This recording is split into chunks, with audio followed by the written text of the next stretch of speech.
I was in an accident one time, and it was for changing lanes. The young lady that I took out failed to check her blind spot, and she signaled. She looked in her mirror, but she didn't see the car in the blind spot. Needless to say, we ended up in a little fender bender. There's three things you got to do when you change lanes. You have to do it in that order because there's a certain procedure. You let your signal run, and while it's running, you look in your mirror. Then once you've made sure that there's nothing there, you merge over, and you're safe. A lane change should be just a really simple thing. You have your blinker on, you look in the mirror, you look over your shoulder, and you did everything right, and you see that there's a vehicle there. Well, then turn your signal light off, go down the road, try again later. It's that simple. Sometimes you could be doing a really great job. Even though you have a signal, you're telling everybody what you're doing next. The other guy just may not care. And he might go in anyways. Before you know it, you're trying to avoid sideswiping a vehicle that's there. If an applicant approaches a right turn, there's a bicycle lane, and they're approaching, they have their signal on, they're just looking straight, they don't look in the mirror, they don't look over the shoulder, that is a critical error. If they approach a left turn, entering the center left turn lane, and they signal, and that's all they do, that before they enter, they don't look, that's another critical error. So those will automatically cause them to fail. Any lane change requires that you signal, check your mirrors, and check your blind spot. This includes merging into another lane when your lane ends, leaving a curb when pulling into traffic, merging into a bike lane, or merging into a center turn lane.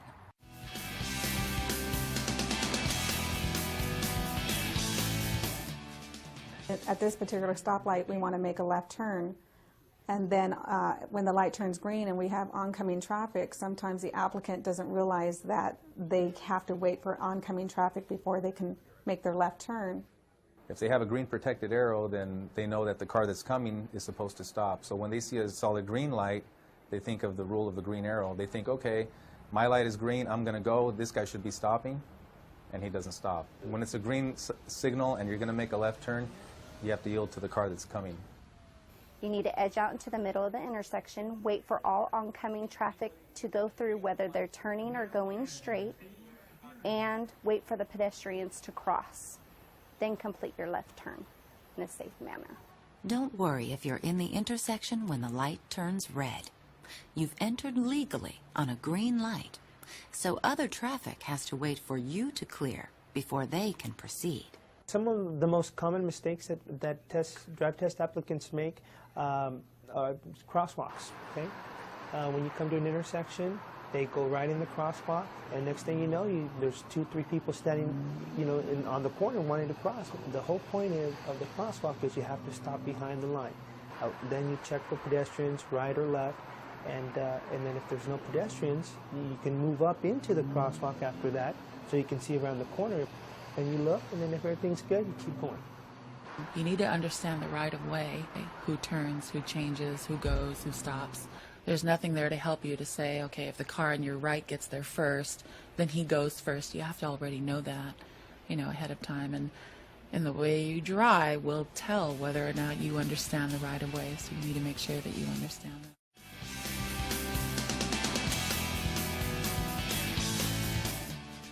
The biggest mistakes I'll see is they won't make complete stops, or they will just kind of come up, look, and roll right through the stop.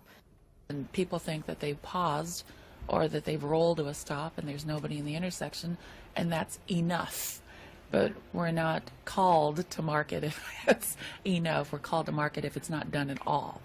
Stopping over the limit lines is another big one because, again, they feel they're looking to see if it's clear, especially on right turns. They want to pull up and see if it's clear to make that right turn, so they fail to make their proper stop behind the limit line and check first to see if anyone needs to cross. I would say 90% of the people out there taking drive tests are extremely confused with that limit line. And, we want to get it out there that all they need to do is stop, look left and right for pedestrians. If there are none, creep up. If they cannot see traffic, creep up so that they can see traffic better. And then from that point, make their turns. A lot of times there are school buses on our particular route, and our applicant will just drive right through with the red lights on. You have children crossing, and that's an automatic fail because they didn't stop. Whether they're on the same side of the bus or the opposite side of the bus, you have to stop until those red lights go off. The most common reason in our drive test that causes a critical error on a drive test is usually the red arrow, making a right turn against a red right turn arrow on our specific route. And usually they do that safely. They will stop and they'll look, and it'll be done safely. However, it is illegal and it's not correct. You are to come to a complete stop and not attempt to move. You're supposed to hold your position until the light turns green.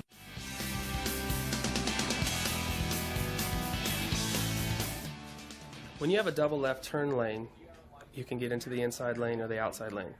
Now, when you make your left turn on a green light, if you commit to that inside left turn lane, you have to make sure that you stay and end in your inside left turn lane. If you're on the outside lane, you can end in either lane to the outside. They're so used to making that left turn and merging all the way to the far lane that when it becomes a double turning lane, now it's designated lane to designated lane, they don't tend to do the turn correctly.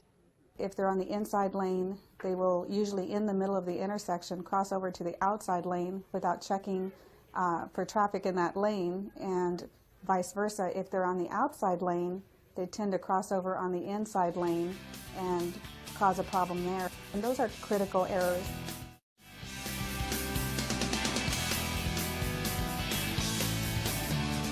Make yourself aware of speed limits everywhere you go, because speed is a big factor. If you go 10 miles under the speed limit or 10 miles over the speed limit, you're going to fail.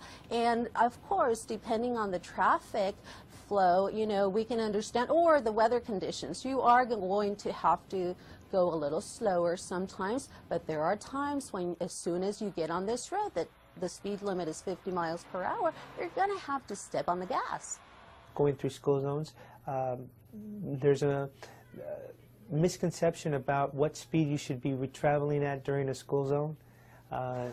You know, they always ask me, what does a sign mean when it says 25 when children are present? And I basically tell them it means just that, okay? Present, if they're there, if you can see them, that means they're present. So that means you should be at 25. If there is no one around, then we expect them to go the speed limit, which is 40 miles per hour.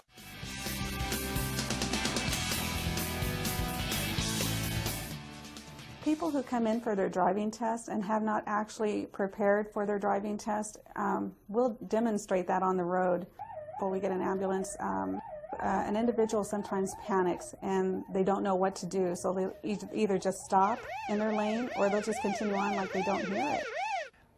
They're nervous, so they'll come and they'll get that tunnel vision. They're not thinking about what they're doing. They're just kind of focused on one thing rather than taking it all in, seeing the whole situation and reacting to the road conditions at that time. I just had one recently over at the railroad crossing where we were stopped and the individual actually stopped beyond the marker indicated by the limit line. And what they did was they waited, and so I had to talk them through it. We're going to look left and right, see how close that train is, because we're going to be hit, quite frankly. So we need to get out of that position. Some applicants have trouble with their ability to control the vehicle, such as backing up in a straight line. They think I'm backing in a straight line and they have to really move the steering wheel. Well, really moving the steering wheel really moves the vehicle. And that's how we end up hitting curbs, going up on top of curbs. Hitting the curb is a disqualification on the test. Also, when backing up, turn your head to look behind you. We have an awful lot of people who do that, who look right out the driver window while they're reversing their car. And that's an automatic fail. And it should be, because that's pretty dangerous. If somebody crosses the back path of your car, you've nailed them. Get the handbook, study material, find out what is going to be required on the drive test, and prepare yourself for that. Get out there and drive. The best way to prepare is the actual practical experience. So get out there, experience different road conditions. If you live in a real rural community, go downtown. And that way when they come in, they are comfortable and they're not trying anything new out there.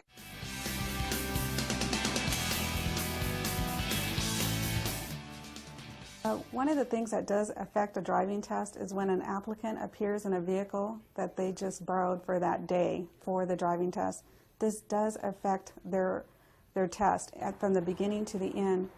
At the beginning of a drive test, we ask the applicant to locate certain items in their vehicle, and when they borrow a vehicle, they don't know where these items are. Well, say for instance, it's a rainy day and we're driving along and you don't turn your windshield wipers on. Well, I want you to be the one to turn them on your own. So I'll wait. I'll wait a few minutes. But then if we are driving and I'm thinking, okay, I can barely see out of the windshield, I'm sure that my driver can't, I will eventually say, please turn your windshield wipers on. And when that happens, you know, basically the drive test is over. Sometimes I get applicants that come in that have never driven this car before. They're just not familiar with their brake. Different vehicles have different sensitivity, you know, as far as how much pressure to apply.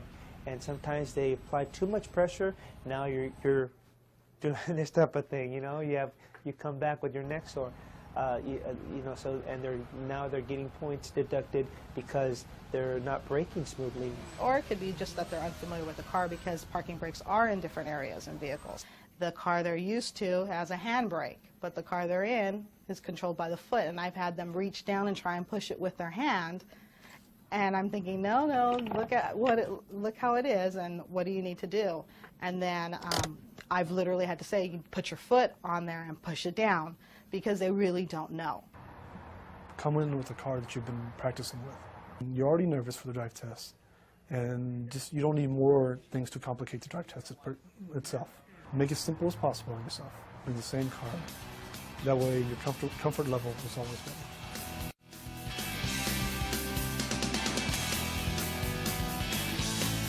They just drive forward. They won't see pedestrians. They don't see cars.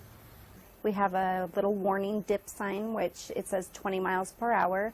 A lot of times they won't even see the sign, which means that they're not scanning. They have tunnel vision. So they're just driving straight through, and they'll get marked a point. Wouldn't be fail, but it would be a point to go through that dip more than 20 miles per hour.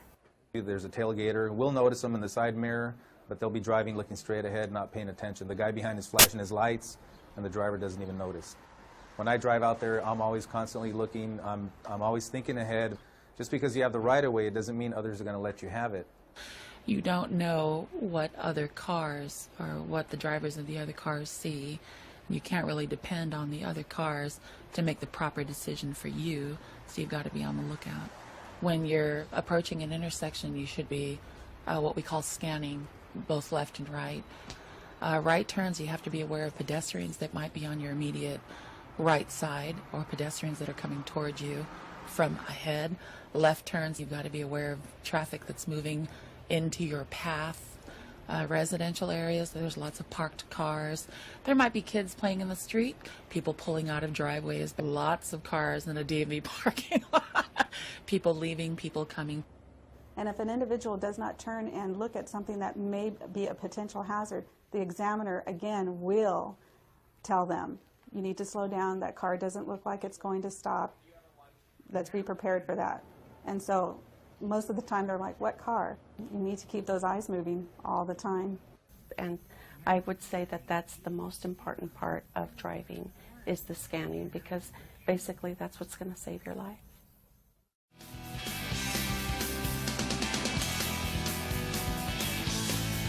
Some people think that being extra cautious will help them pass their driving test. Caution is good, but too much can create traffic hazards. Being overcautious on a driving test is not good, because it does affect the overall flow of traffic. That's a problem because it seems that when at a four-way stop, that when they come to their stop, they don't want to go ahead and go on their turn. They'd rather wait for everybody else to go and then take their turn. And the only problem with that is that it confuses the other drivers. And there's a nice rhythm usually going at four-way stops, and then they will take that rhythm out and then cause people to try to decide, are they part of this game or are they just going to sit there? And so then the examiner will usually have to say, you need to go on your turn. You have to be assertive. You have to accept right-of-way when it is yours. Of course, make sure that it is safe to proceed. But when you're overly cautious, you tend to hesitate, and that confuses other traffic. When they're pulling out into traffic and they're waiting for cross traffic to be clear, they tend to wait until there are no cars rather than just clear. And sometimes I think I need my binoculars or a telescope to see that oncoming car, but they will hold. And as a result, if they keep doing that, then we have to tell them, you need to go ahead and continue. When an examiner intervenes like this on a test, it affects your score. If it's serious enough to be considered a critical error, then it's a cause for failing the test. People drive too slow because they've been told by friends, relatives, just go ahead and drive slower than you normally do, and that way you're safe no matter what. But what constitutes a critical error on a drive test is driving too slow, and that's usually 10 miles or more under the speed limit for no apparent reason when driving conditions are good.